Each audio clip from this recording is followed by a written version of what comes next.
what's going on? Welcome to another episode of United in Strength. Your favorite hard gainer coach and nutrition coach extraordinaire, Mike Alexander here. Mwah. Anyway, we're going to talk about a simple hack to relieve shoulder pain. Something a lot of people have problems with, but before we continue, do me a favor, please subscribe to this channel and please give this a thumbs up if you enjoy the video. It helps my channel grow, and I would really love to see my channel grow. I think it'd be great for everybody. So, and also do not hesitate to follow me on social media. I have accounts on Instagram and Tumblr, and you can also find me on Facebook and LinkedIn as well. And those links will also be in the description box. Don't mind me, I'm on a lot of caffeine because I worked out this morning, and 700 milligrams caffeine really perks you up. The resistance band pull apart. It's a fantastic exercise and I love to use it frequently, okay? It's proven very useful to me as a prehab exercise to warm my upper back, as I've discussed in other videos, and posterior deltoids as well before performing squats or bench press, as well as reinforce neuromuscular efficiency in those areas. Reinforcement. I also rely on pull aparts to reinforce proper posture, not just in myself, but with my clients. They've very much come a long way since the days of being an underground sensation within just the Westside Barbell crew. But as always, too much of one thing is never always good. While traditional pull-aparts primarily target your posterior deltoids, they do indirectly hit your anterior deltoids, thanks largely to your hands being in a pronated, palms down position. If you're like me and many other lifters, you're probably either using pull-aparts to warm up with straight sets, or you are supersetting pull-aparts with your bench or squat sets to reinforce, again, keeping your shoulder blades retracted, especially when the bar is on your back. Benching indirectly hits your anterior delts.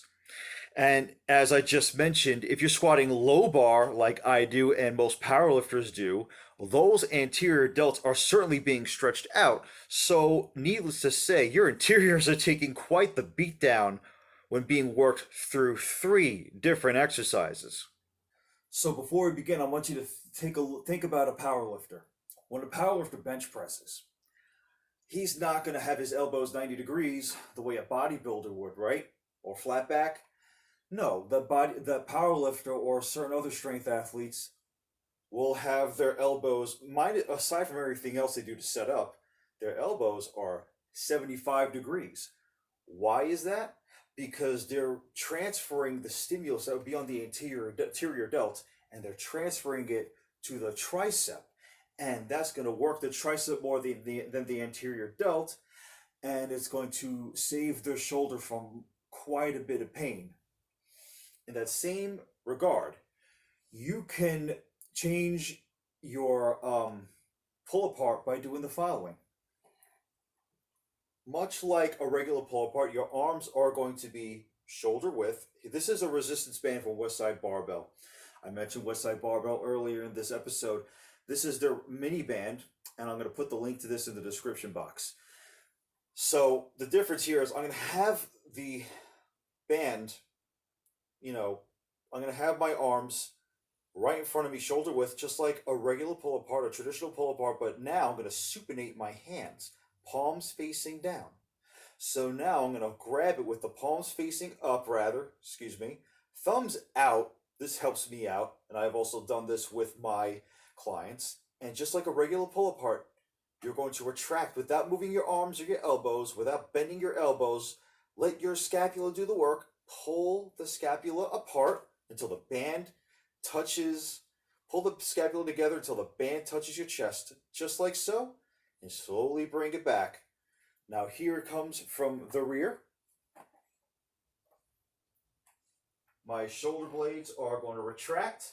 My arms are out, palms supinated, facing up, thumbs out. The same thing. Boom. Shoulders retracted, and I'm going to just bring it back. And what that does is it's going to take almost all, if not all, of the stress and the stimulus that the anterior deltoid, your front deltoid, is going to get from the pull aparts. And it's going to stimulate, it's going to transfer it all to your posterior deltoid, your rear delt, and it's going to activate it more. I feel this a heck of a lot more when I do it like this, as opposed to my hands in a pronate position. The other thing you can do is, if you want to work on your scapular mobility, this is actually the way I learned how to do it.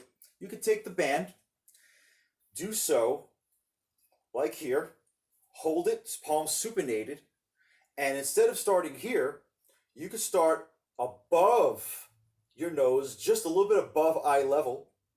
Again, I'm holding just one layer of band, just so I could show this, and you could start, I expect you to start off with just a layer of band also. Thumbs are still out, even though you can't see it here, and I'm going to slowly pull the band apart and bring it down toward the middle or the bottom of the nipples.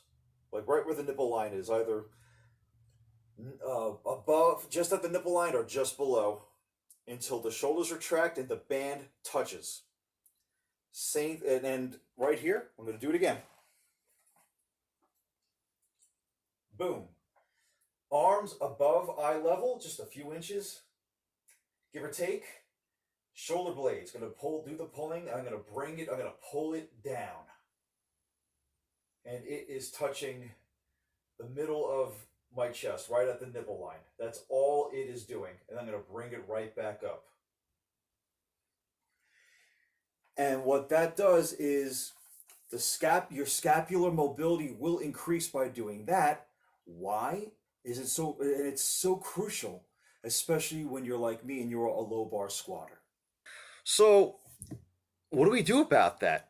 There is a way to reduce stress and pain that the anterior delts are receiving, and all it takes is just one adjustment with your pull aparts.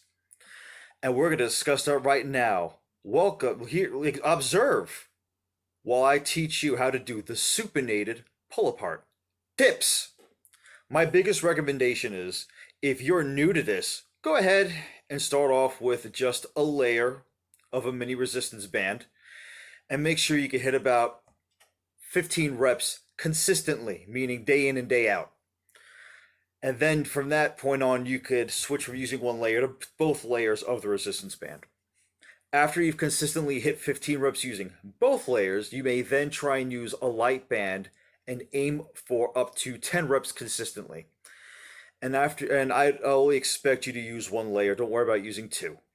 After you can do so, you can then try using a heavier band for even a lower rep range if you wish. I actually increase band sizes and decrease the rep ranges while I set supinated band pull aparts along with either the bench or the squat. It won't only help you save your shoulders, but also increases your scapular mobility, which is so crucial, especially when you have a heavy bar on your back. Thank you very much for watching this video. I hope you enjoyed it. Once again, give this video a thumbs up if you enjoyed it. Please subscribe to my channel, follow me on social media, and also I am now available for one-on-one and small group personal training at the legendary Strong and Shapely Gym in East Rutherford, New Jersey. I'm also available for online coaching. Please direct message me here or on my website. I hope to hear from you soon, because your initial assessment and your first session will all be free. That's a giveaway. Come on. Hope to hear from you.